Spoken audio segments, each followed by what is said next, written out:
அவரு ஒரு 4-5 விஷத்தை கக்கிட்டு தான் போறாரு. திமுகவுக்கு எதிரான விஷயங்கள் எத்தனை இருக்கோ அத்தனையும் கக்கிட்டு தான் போயிருக்காரு. நீ திமுக மேடையில என்ன பேசுன? திமுகவை கிண்டல் அடிச்சுட்டு போன, எதிர்கட்சிகளுக்கு ஒரு மெசேஜ் கொடுத்துட்டு போன. இது என்ன ரசிப்பு தன்மை? இது என்ன நாகரிக அரசியல்? திமுகவுக்கு நான் கேட்கிறேன், இது என்ன நாகரிக அரசியல்? இதுக்கு நீங்க பாண்டியை கூப்பிடுறது போது அண்ணாமலையே கூப்பிட்டுக்கலாம். சூப்பரா பேசியிருப்பாரு அண்ணாமலை. அண்ணாமலையும் பாண்டியும் ஒண்ணு, அறியாதவன் வாயில மண்ணு. அண்ணாமலை அதிமுக கூட்டணிக்கு ஓடிக்கிட்டு இருக்காரு. அன்புமணிக்கு கொடுக்காதீங்க, எனக்கு கொடுங்க அந்த ராஜ்யசபா சீட்டு. வேலுமணி, ஜக்கி வாசுதேவ், அண்ணாமலை இதெல்லாரும் சேர்ந்து ஒரு பஞ்சாயத்து. அமித்ஷா முன்னாடி ஏதாவது எடப்பாடியை சம்மதிச்சு ஏதாவது பண்ணி எடப்பாடி இதெல்லாம் சம்மதிக்க மாட்டாருன்னு அமித்ஷாவே சொல்லிட்டு போயிட்டார். அந்த அண்ணாமலைய டூத் அண்ட் நெயில் ஆதரிக்கிறவர் தான் பாண்டி. அவருக்கு எதுக்கு இங்க வேலை? பாஜகவோட தேர்தலில் நீங்க கூட்டணி வைக்க மாட்டோம்னு அறிவிச்ச எடப்பாடி இப்போ நாங்கள் இன்னும் 6 மாசத்துல நாங்கள் முடிவு பண்ணுவோம். 6 மாசம் அதெல்லாம் கிடையாது. ஃபுல் ரைடு ஓடிக்கிட்டு இருக்கும்போது ஆட்டோமேட்டிக்கா AIADMK முடிவெடுத்துச்சு.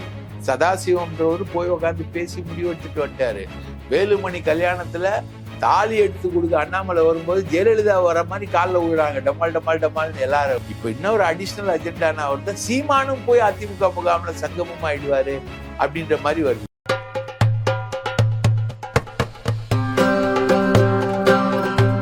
Kareem's Biryani Paradise at Liberty and Catering Services, கோடம்பாக்கத்தின் அறுசுவை அடையாளம்.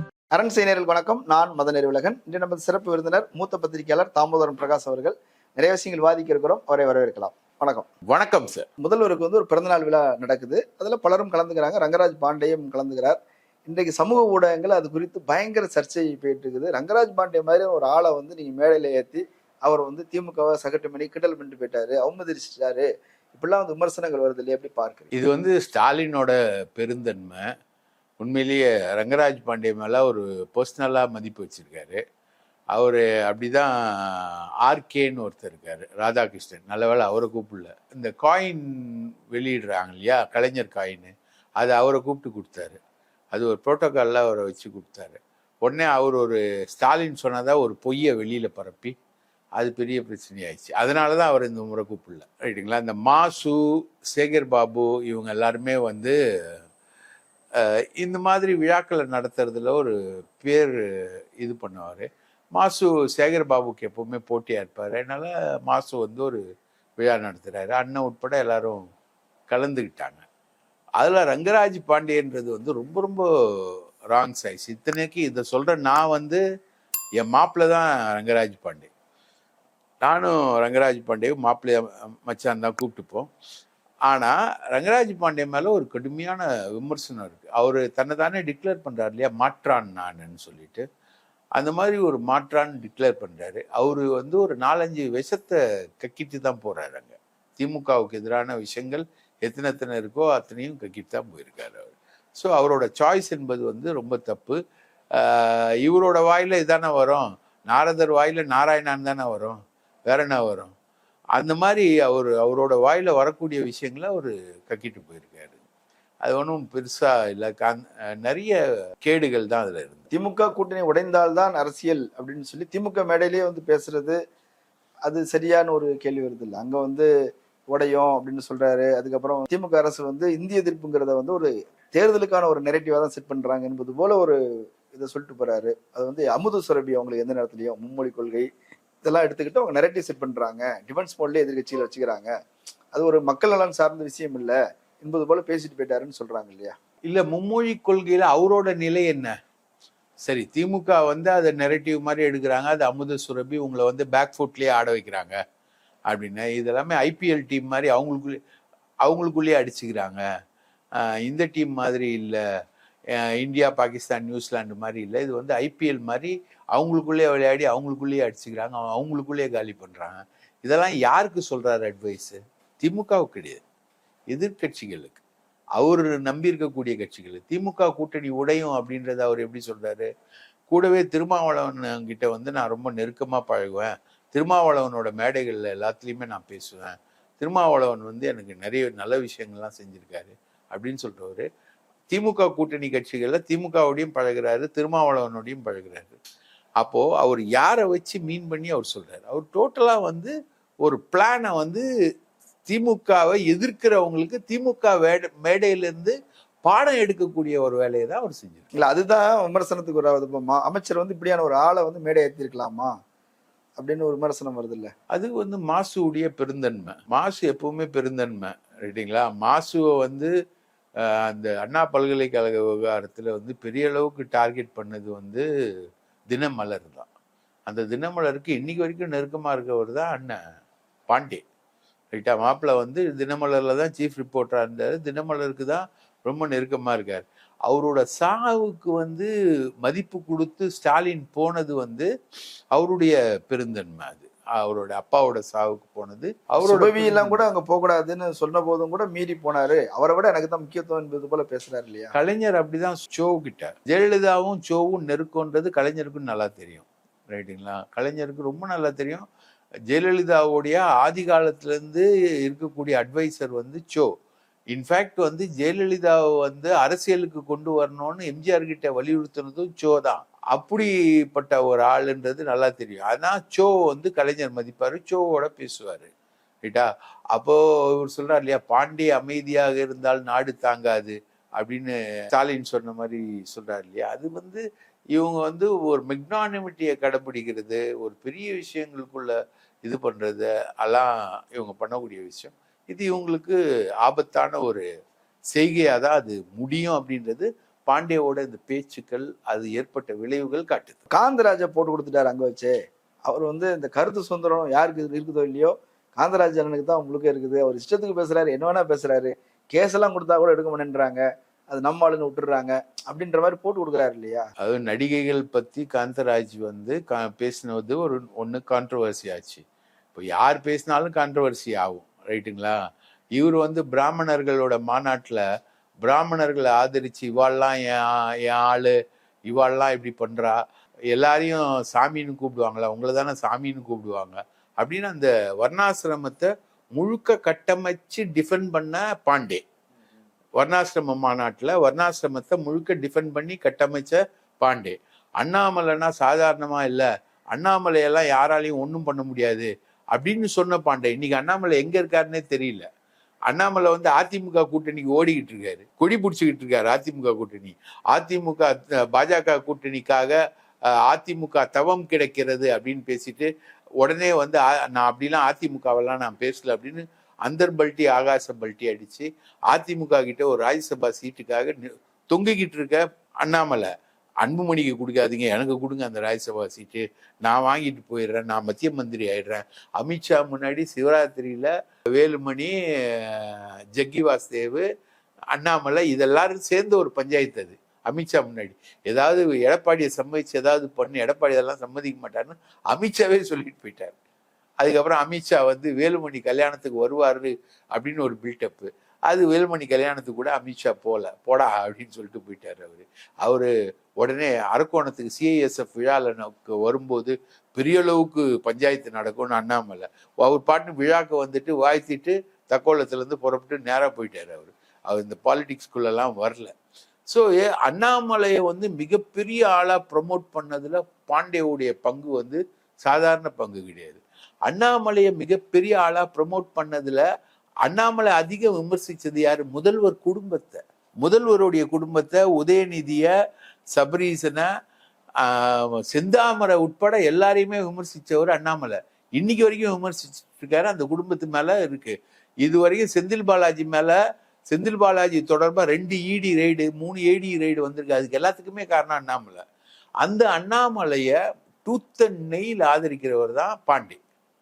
அவருக்கு எதுக்கு இங்க வேலை? எள்ளு வந்து என்னைக்கு காயுது, எலுப்புடுக்க எதுக்கு காயுதுங்க வந்து, ரைட்டா? எள்ளு ஓகே, திமுக எள்ளு. அவர் சொல்றாரு, நக்கீரன் கோபால் அண்ணன் சொல்றாரு. நக்கீரன் கோபால் அண்ணன் கலைஞருக்கு ரொம்ப நெருக்கமானவர், கலைஞரோட நெருக்கமான நட்பை வச்சிருந்தவர். இந்துராம் வந்து பிஜேபிக்கு ஜென்ம எதிரி. பிரியன் வந்து திமுகவை வந்து முழுக்க ஆதரிக்கிறவர் விவாதங்கள்ல. காந்தராஜும் திராவிட கழகத்தவரா அவருடைய கொள்கையை பேசுறாரு. அவரை காந்தராஜை எப்படிலாம் ஐடென்டிஃபை பண்றாரு. அவர் தீக்காக்காரு, இன்னும் ஓனா பேசுவார். அவரு விட்டா எப்படி ஓனா பேசுவார். அவர் மேல கேஸ் புகார்கள் வரும், ஆனா ஸ்டேட் கவர்மெண்ட் கேஸ் போடாது. இப்படிலாம் பேசுறவர் அவரு. அப்போ இந்த மாதிரி பேச்சுக்கள் எல்லாமே வந்து எதிர்கட்சிகளுக்குள்ள ஒத்துமை இல்லை, அவனுக்குள்ள அடிச்சுக்கிறான், இந்த பால் இப்படி தானே போகணும்னா இந்த பால் இப்படி போகுது, அது ஏன் போகுதுன்னே தெரில, ரைட்டா? நியூசிலாந்து வீரர் இங்கேயும் ஆடுறான், எதிர் சைட்லயும் ஆடுறான். அப்போ இவன் எதுக்கு ஆடுறான், நம்ம போலர் இப்படி போறான், நியூசிலாந்து போலர் நம்ம விக்கெட் எடுக்கிறான், நியூசிலாந்து விக்கெட்டை நம்ம இந்த மாதிரி ஐபிஎல் குழப்பங்கள். எதிர்கட்சிகளுக்குள்ள ஒற்றுமை இல்லை, அவங்களே அடிச்சுக்கிட்டு போறாங்க. அதிமுகவும் பாஜகவும் கூட்டணி சேரும்னு கிளப்பி விட்டோம்னா அதிமுகவும் பாஜகவும் கூட்டணி சேராதுன்னு வருது, கூட்டணி சேருதுன்னு வருது. மொத்தத்துல அவங்க குழப்பத்துல ஆள்றாங்க. அதுக்கெல்லாம் திமுக தான் கூட துணை நிக்குது. நரேட்டிவே வந்து செட் பண்றது திமுக. இப்படிலாம் பேசுறாரு, ரைட்டா? அப்போ இவரோட ஏம்னா அவரு இன்னொன்னு சொல்றாரு, எதிர்கட்சிகள்லாம் ஒத்துமையா வந்தா திமுக கூட்டணி தாங்காது. தாவேகா, அதிமுக, பாஜக, தேமுதிக, பாமக எல்லாம் ஒத்துமையா வரணும்ல. பாஜக வந்தா தாவேகா வராது, ரைட்டா? தேமுதிகக்கு இப்பவுமே ராஜ்யசபா சீட்ல முதுகுல குத்துனதுனால தேமுதிக பயங்கர இருக்கு. பாமக வந்து ராஜ்யசபா சீட்டு தரலன்னா அதிமுகவை ஆதரிக்காது, அன்புமணிக்கு கொடுக்கலன்னா ஆதரிக்காது. இதெல்லாமே வந்து இந்த ராஜ்யசபா தேர்தலில் தான் முடிவாகும். 5வது 4 உறுப்பினர்கள் திமுக இருக்கு. 5வது உறுப்பினரை திமுக ஃபீல்ட் பண்ணனா அதிமுக 2வது உறுப்பினரை ஃபீல்ட் பண்ணும்போது காம்படிஷன் வரும். அந்த காம்படிஷன்ல எல்லாமே கலைஞ்சு போயிடும். ஒன்று கூட்டணி என்பது இந்த சைடு உறுதியாயிடும். எஸ்டிபிஐ மாநாட்டில் நாங்கள் வந்து 2029 வரைக்கும் நாங்கள் பாஜகவோட தேர்தலில் கூட்டணி வைக்க மாட்டோம்னு அறிவிச்ச எடப்பாடி வந்து இப்போ நாங்கள் வந்து இன்னும் 6 மாசத்துல நாங்கள் முடிவு பண்ணுவோம், இவர் வந்து தவம் கிடக்கிறாரு அப்படின்னு சொல்லிட்டு எடப்பாடியை அண்ணாமலை கிண்டல் பண்ணா, அண்ணாமலை எங்களெல்லாம் சொல்ல, நீங்க சும்மானா அதிமுகவை சொன்னாருன்னு நீங்க சொல்லிக்கிட்டு இருக்கீங்க, அந்த மாதிரிலாம் சொல்லவே இல்லை அப்படின்னு எடப்பாடியும், நான் அதிமுகவெல்லாம் சொல்லன்னு அண்ணாமலையும் மாத்தி கேம் ஓடிக்கிட்டு இருக்கு. எனக்கு இந்த கேம் தான் புரியல. 6 மாசம் ஆகும் அப்படின்னு சொல்றதுக்கு என்ன தேவை இருக்குது? அது வரைக்கும் என்ன பண்ண போறாங்க? அதாவது அந்த 6 மாசத்துல தான் பாண்டிய தன்னோட வார்த்தைகளை சொல்றாரு. 6 மாசம் பொறுத்து தான் விஜயும் முடிவு எடுப்பாரு. இதுதான் காரணமா? முடிவு எடுப்பாரு. 6 மாசம் பொறுத்து தான் விஜயும் முடிவு எடுப்பாரு, அதிமுகவும் முடிவு எடுக்கும், பாஜகவும் முடிவு எடுக்கும். 6 மாசம் அதெல்லாம் கிடையாது. ஃபுல் ரைடு ஓடிக்கிட்டு இருக்கும்போது ஆட்டோமேட்டிக்கா அதிமுக முடிவு எடுத்துச்சு. சதாசிவம்ன்றவர் போய் உட்காந்து பேசி முடிவு எடுத்துட்டு வந்துட்டாரு. வேலுமணி கல்யாணத்துல தாலி எடுத்து கொடுக்க அண்ணாமலை வரும்போது ஜெயலலிதா வர மாதிரி காலில் விழுறாங்க, டமால் டமால் டமால்னு எல்லாரும் எல்லா அமைச்சரும். தாலி எடுத்து கொடுக்க எடப்பாடி வேணாமா, ரிசப்ஷனுக்கு எடப்பாடி வேணுமா? இது கட்சி தலைவருக்கு கொடுக்குற மரியாதை பாருங்க. வேலுமணி தாலி எடுத்து கொடுக்க எடப்பாடி வேணாம், கட்சி ரிசப்ஷனுக்கு எடப்பாடி கொண்டு வந்தார். இப்படி ஒரு ஜமாத்து. நீங்க பாத்தீங்கன்னா அந்த ஃபுல்லா எல்லாமே வந்து கவர்னர் உட்பட, மகாராஷ்டிரா கவர்னர் உட்பட எல்லாமே பாத்தீங்கன்னா சீமான் மட்டும்தான் நடுவில் போயிட்டு வந்தார் அந்த கல்யாணத்துக்கு. பாக்கியவனும் எதிர்கட்சி தலைவர் போல, கம்யூனிஸ்ட்ல இருந்து யாரும் போல, காங்கிரஸ்ல இருந்து யாரும் போல, விடுதலை சிறுத்தைகள்ல இருந்து யாரும் போல அந்த கல்யாணத்துக்கு. எல்லாம் கூட்டணி கூட சீமான். இப்ப இன்னொரு அடிஷனல் அஜெண்டானா வந்து சீமானும் போய் அதிமுக முகாம்ல சங்கமம் ஆயிடுவாரு அப்படின்ற மாதிரி வருது. ஸோ இவங்க எல்லா விதத்திலையும் ஒரு ஒத்துமையை உருவாக்கணும் அப்படின்னு. சீமான் போய் சேர்ந்தாருன்னா மொழி சிறுபான்மையினர் ஓட்டு சுத்தமா போயிடும் அதிமுகவுக்கு. மொழி சிறுபான்மையினரை வச்சு உருவான கட்சி, மொழி சிறுபான்மைக்காரான எம்ஜிஆரால உருவான கட்சி அது அதிமுக, ரைட்டா? மொழி சிறுபான்மை வாக்குகள் வந்து கோடிக்கணக்கில் இருக்கு தமிழ்நாட்டுல. எல்லாமே டோட்டலா போயிடும். நீ யாருக்கு பிறந்த, நான் இப்ப யாருக்கு பிறந்தேன்னு எங்க அம்மா அப்பாவை வந்து நானா தீர்மானிக்க முடியும், ரைட்டா? அதுதான் வந்து சாய்ஸே இல்லாத ஒரு விஷயம். பிறப்புல வச்சு சாதியையும் மொழி சிறுபான்மையை வச்சு அவங்க வந்து தமிழர் அல்ல திராவிடர்னு சித்தரிக்கிறதும் இதெல்லாமே வந்து பெரிய கிளாஷ். இப்போ சீமான் போயிருக்காரு, அதிமுக கல்யாணத்துக்கு போயிருக்கு, முகாமுக்குள்ள போயிட்டு வந்திருக்காரு. நான் வந்து இப்படிதான் போனேன் அப்படின்னு சொல்லிட்டு போயிருக்காரு. நான் நட்பு அடிப்படையில தான் போனேன், குடும்ப உறவுகள் அடிப்படையில தான் போனேன்னு. மணல் ராமச்சந்திரன் கல்யாணத்துக்கும் போவார் அவரு சீமான். யார் கல்யாணத்துக்கு வேணா போவார், ஒன்றும் பிரச்சனை கிடையாது அவருக்கு. எங்க இப்போ இவர் வந்து நல்ல ஃபீடர் அவரு. அண்ணன் வேலுமணி வந்து எல்லாருக்கும் நல்லா காசு கொடுப்பாரு, பயங்கரமா காசு கொடுப்பாரு. கட்சி திருமணத்துக்கு வர்றதுக்கே கட்சிக்கார ஒவ்வொருத்தருக்கும் 1000 ரூபாய் கொடுத்தாரு அவரு. பத்திரிகையோட 1000 ரூபாய் நீ வந்து போற செலவு, ரைட்டுங்களா? அந்த மாதிரி 7 நாள் கல்யாணம். அது 3ஆம் தேதியில இருந்து 10ஆம் தேதி வரைக்கும் 7 நாள் கல்யாணம். அண்ணன் கல்யாணத்துல ஆட்டுக்கடாயெல்லாம் அறுக்க போறாங்கன்னு சொல்லிட்டு நியூஸ் வர ஆட்டுக்கடாய் அறுப்பு நிறுத்திட்டு சைவ சாப்பாடு போட்டவர். இந்த கல்யாணத்துல முருகன் காலில் உழமாட்டேன், அண்ணாமலை கவுண்டர் காலில் தான் உழுவானோடனே நேத்து வந்து தனபால் காலில் உழ வச்சாங்க. எல்லாரையும் தனபால் தாழ்த்தப்பட்டவர் இல்லையா, அவர் காலில் உழ வச்சாங்க. இந்த மாதிரி வித்தியாசமான அரசியல் நிகழ்வுல பாண்டே திமுக இதுல சொல்றது என்னன்னா, இவங்க ஒத்துமையா சேர்ந்தா நீங்க காலி. திமுக மேடையிலே வந்து பேசிட்டு போறாரு. திமுக மேடையிலே பேசுறாரு. ஒத்துமையானா நீங்க காலி. ஆனா உங்களுக்கு எல்லாமே நல்லபடி நடக்குது. இங்க எவன் எதை அடிக்கிறான்னே தெரியல. இவன் இந்த பால இவன் அடிக்கிறான், அந்த பால் அதை அடிக்கிறான்னு தெரியல. அதெல்லாம் ஒரு ஐபிஎல் மேட்சா நடக்குது. உங்களுக்கு வந்து நீங்க நரேட்டிவ்ஸ் நல்லா செட் பண்றீங்க. பிரசாந்த் கிஷோரை இப்போ வந்து விஜய் வச்சிருக்காரு. போன தடவை 2021 நீங்க வச்சீங்க. இப்போ 2021 சிஎம் ஆவதற்கு மு.க. ஸ்டாலினுக்கு கட்டம் சரியில்லைன்னு சொன்னாங்க. எம்ஜிஆர் கிட்ட 3 தடவை தோத்தீங்க. என்ன பேச்சு? இந்த மாதிரி வேற ஒருத்தன் வந்து திமுக மேடையில பேச முடியுமா? அதை வந்து அலோவ் பண்ணுவாங்களா? பாக்கி யாருமே அந்த மாதிரி பேசல. ஆட்சியின் சாதனைகள் குறித்து அவ்வளவு பேசுனாங்களே தவிர இந்த மாதிரி திமுகவை நக்கல் அடிக்கிற வேலையை அவனுமே செய்யல. அப்போ இவர் வந்து என்னை இனிமேல் பட்டு நடுநிலைன்னு சொல்லுவாங்க. ஏன்னா திமுக மேடையில வந்து நான் பேசிட்டேன். நீ திமுக மேடையில வந்து என்ன பேசுன? திமுகவை கிண்டல் அடிச்சுட்டு போன, எதிர்கட்சிகளுக்கு ஒரு மெசேஜ் கொடுத்துட்டு போன. நீ பேசுறத கேட்டு அங்க எதிர்ப்பு வராம இருந்ததே வந்து நீ பேசுறத வந்து கரெக்ட்னு திமுக ஒத்துக்குச்சுன்னு தானே சொல்லிட்டு போற. அதை கொஞ்சம் நகைச்சுவையா சிரிச்ச மாதிரியே சொல்றது. அதை அப்படியே சிரிச்ச மாதிரியே இவன் மோசமானவன்டா, இவன் ஒரு ஃப்ராடுடா, இவன் பக்கா ஃப்ராடு, இவன் பக்கா 420, இவன் பக்கா மோசமானவன், இவன் பக்காவா தாலி அறுப்பான்டா அப்படின்னு சொல்லிட்டு ரோட்ல போற பொண்ணை தாலி அறுப்பான்டான்னு எங்க சொல்றது? அதே மேடையில சிரிச்சுக்கிட்டு சொல்றது. இது என்ன பேச்சு வன்மை? இது என்ன பேச்சு கலை? இதை வந்து ஒரு பிராமண வாயால கேட்ட உடனே இவங்களுக்கு அப்படியே புலகாங்கிதம் அடையுது. இது என்ன ரசிப்புத்தன்மை? இது என்ன நாகரிக அரசியல்? திமுகவுக்கு நான் கேட்கிறேன், இது என்ன நாகரிக அரசியல்? இப்படி ஒரு விஷயத்த பாண்டியை வச்சு விளையாடுறத விளையாட்டு எந்த விதத்துல இது நியாயம்? அதிமுக கூட்டணி வந்து பாஜகவோட தான், மாற்று கருத்தே கிடையாது. அப்படியா? ஆனா எடப்பாடி ஒத்துக்காம தான் இருக்கிறாரு. அவர் ஒத்துக்காம இருக்காரு, கொஞ்ச நாளைக்கு ஒத்துக்காம இருப்பாரு, அப்படிதான் நடிப்பாரு. என் பொண்ணை கொடுக்க மாட்டேன்னு உடனே தானே பொண்ணுக்கு டிமாண்ட் அதிகமாகும். அதான் விஷயம். என்ன தெரியுங்களா? பாஜக கேட்கிற சீட்டை வந்து இவங்களால கொடுக்க முடியாது. அதிமுகவால பாஜக 80 சீட்டு கேட்குது. தமிழ்நாட்டில் 80 சீட்டு பாஜக. அது இல்லாம பாஜக கூட்டின்னு வர லக்கேஜ் இருக்குல்ல, அண்ணன் டிடிவி, ஓபிஎஸ், அண்ணன் அம்மா சசிகலா, இவங்களுக்கு எல்லாருக்கும் சீட்டு. இந்த லக்கேஜுக்கு எல்லாருக்கும் சீட்டு. அது வந்து ஒரு தனி கூட்டணியா என்டிஏ. அந்த என்டிஏ கூட்டணி வந்து அதிமுகவோட கூட்டணி வச்சுக்குமா? ஆனா டோட்டலா பாத்தீங்கன்னா கூட்டணிக்கு பேர் அதிமுக கூட்டணி இல்ல, என்டிஏ கூட்டணி.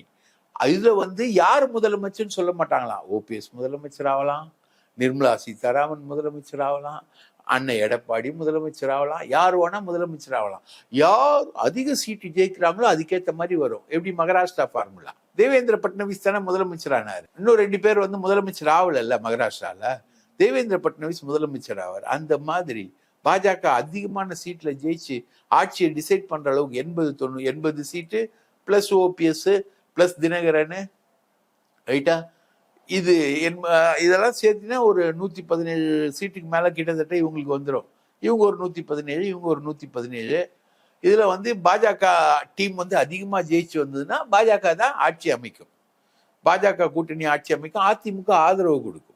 அதிமுகவுக்கு வேற வழி இல்லை. ரெய்டு பயங்கரமா இருக்கு, டோட்டல் ரெய்டு இருக்கு. அதனால அதிமுக ஆதரவு கொடுக்கும். அதிமுக பாஜக அடங்கிய தேசிய ஜனநாயக கூட்டணியுடைய ஆட்சியில நிர்மலா சீதாராமன் சிஎம் ஆவாங்க. இதுதான் வந்து அண்ணாமலையுடைய பிளான். இதுதான் எடப்பாடியால சகிச்சுக்க முடியல, ரைட்டா? அதிமுகவை முழுக்க பாஜக வந்து முழுங்கிடுச்சு தம்பி. முழுசா எல்லாமே போயிடுச்சு அவங்களுக்கு. அவங்க வந்து தன்னுடைய சுயத்தையே இழந்துட்டாங்க. அதிமுக வந்து இனி தனியாலாம் முடிவு எடுக்க முடியாது யாரும். சசிகலா கிட்ட இருந்து சொத்துக்கள்ல பாதி வாங்கிட்டு இப்ப சசிகலாவை ஃப்ரீயா விட்டோன்னா அந்த அம்மா வைத்திலிங்கத்தை பார்த்து ஆறுதல் சொல்லுது. இந்த அம்மா பார்க்காத ரெய்டா. ஸோ இதுதான் வந்து அங்க நடக்கக்கூடிய விஷயம். இதுல வந்து பாஜக வந்து அதிகமா ஜெயிக்கணும், பாஜக மேலோங்கணும், பாஜக நிக்கணும்ன்ற இந்துத்துவ ஐடியாலஜியை கொண்டவர் அண்ணன் பாண்டே. இதுக்கு நீங்க பாண்டேவை கூப்பிடுறதுக்கு போது அண்ணாமலையே கூப்பிட்டுருக்கலாமே. சூப்பரா பேசியிருப்பாரு அண்ணாமலை, இதை விட நல்லா பேசியிருப்பாரு அண்ணாமலை. நல்ல விமர்சனங்கள் வந்திருக்கு. அண்ணாமலையும் பாண்டேயும் ஒண்ணு, அறியாதவன் வாயில மண்ணு. அண்ணாமலை பேச்சு மாதிரிதான் பாண்டியோட பேச்சு வந்து. நிறைய விமர்சனங்களை சொல்லியிருக்கிறீங்க. கலந்து கொண்டு கருத்துக்களை பகிர்ந்தமைக்கு நன்றி. வாய்ப்பளித்ததற்கு நன்றி. நேரிலே மற்றொரு விருந்தினரோடு மீண்டும் சந்திக்கலாம். நன்றி. அரண்சை நண்பர்களுக்கு வணக்கம். அரண்சை ஊடகம் சுயேட்சையாக இயங்குவதற்காகவே உருவாக்கப்பட்டது. நாம் செய்கிற வேலை உண்மையிலேயே மக்களுக்காக செய்கிறோம் என்பதை நீங்கள் நம்பினால், வாய்ப்பு இருந்தால் இந்த ரேசர் பே கியூஆர் கோடுக்குள்ளே நீங்கள் வந்து அதை ஸ்கேன் பண்ணி எங்களுக்கு உங்களால் இயன்றதை விருப்பம் இருந்தால் ஆதரவு தெரிவிக்கலாம்.